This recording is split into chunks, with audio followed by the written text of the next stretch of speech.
Okay, crew. This is Coach Rod. I'm doing this wrap up this weekend of week 6, and I'll bring that down to the center here. Week 6 was this last week where we had Valentine's Day on Monday, and then of course the 16th was Wednesday. We had quizzes both days. Let me get rid of that a little bit. So just to refresh your memory, on Monday we had 2 presentations in class about declawing and pyometra, and I guess I've got those here. And then that was our quiz as well. We had to write a few paragraphs on declawing of cats, and then another question was, a paragraph or summary of pyometra.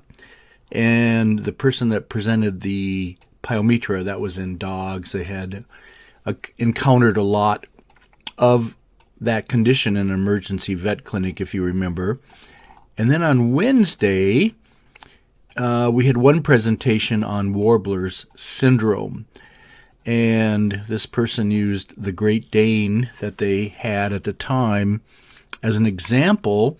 It was kind of maybe an acute onset, maybe because of twisting after slipping on a floor.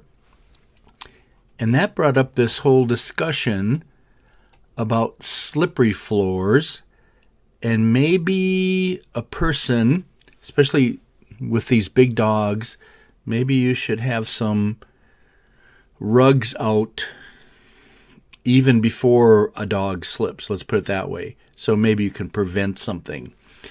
I know in my background, the best rugs I've had for slippery floors are those rugs that have a rubber backing on them. So when you put them on tile or a wood floor, they already are hard to move because they have a rubber backing.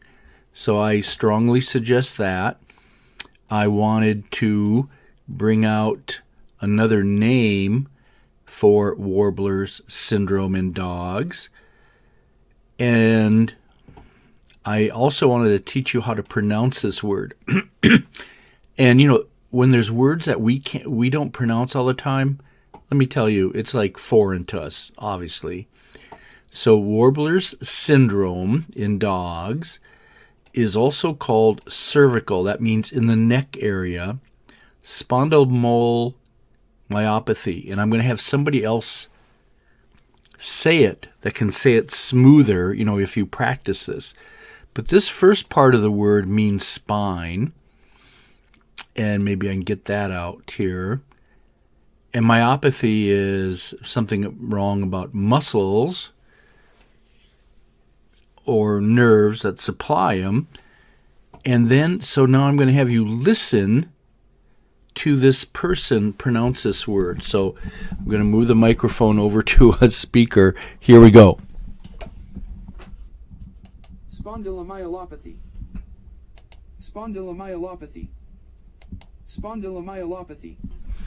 And that's how you say that word.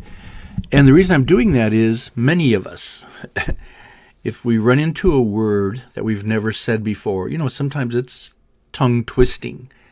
So then, as I was looking how to pronounce this word, I ran into this website that I'm going to enlarge here. It's called howtopronounce.com, and I think they've got almost every word in the world, English word, as a sound file, audio file, and that's where I found how to pronounce that word rather than my onelook.com dictionary, which is still pretty good. But if there's something that they don't have, then here's a backup. Howtopronounce.com. Something to keep reference of, keep track of.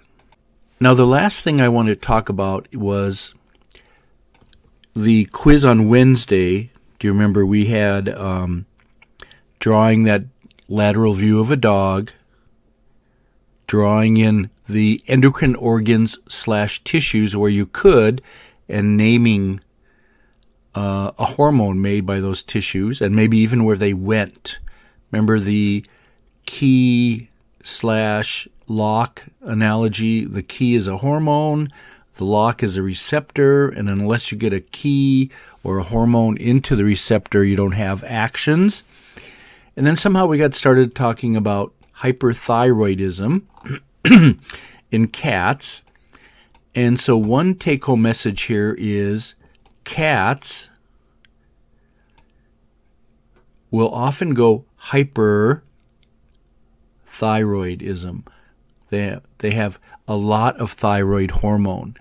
And if you remember our discussion on Wednesday, the better problem is to have something not making enough hormone, and then you can give the animal that hormone and bring things back to normal. And the best example is maybe insulin. A diabetic person, at least the type 1, they just don't have enough insulin, and if they inject it, then they're back to normal. I mean, as well as normal can be. Well, then somebody, I think I was talking about, I had a visitor come and talk about hyperthyroidism, and they were talking about a treatment that used that's an I there, 131, and that's an isotope of iodine. And the thyroid has a unique characteristic that it wants and binds iodine, because iodine is part of thyroid hormones, at least a couple of them. So then, one treatment is, if you give this radioactive iodine, it gets sucked up by the thyroid gland, and then it destroys the thyroid gland because I-31 is radioactive. It's a gamma emitter, G-A-M-M-A, and if it sits there in the thyroid, it'll actually kill cells in the thyroid. And I want to give you the reference of where a video is of this treatment of the person that came and talked to class maybe about 3 years ago. So here's a screenshot of my main website. And if you go down and look at this one, domestic animal videos, and click on that, you get to this page. And this page just has a listing of the different animals and physiology, pathophysiology. And if you click on the cat physiology, pathophysiology, then you come to this page, which I have a screenshot of, a listing of a lot of videos about cats, but the top one is radioactive I-131 therapy for feline hyperthyroidism. And this was, I recorded a presentation of this person that came to class and told about this treatment that they were very instrumental on establishing in Indiana, because it's radioactive, it has to be monitored, and in the video it'll tell you what they collect, success rate and everything, but they have a pretty good turnout, and you might say, that's kind of strange, isn't it? The problem is if you take the whole thyroid out, then you don't have any thyroid hormones, and this treatment, if you give it right, destroys some, but not all of the thyroid gland. So I just wanted to tell you that. You can keep it as a reference, look at it. It's rather interesting.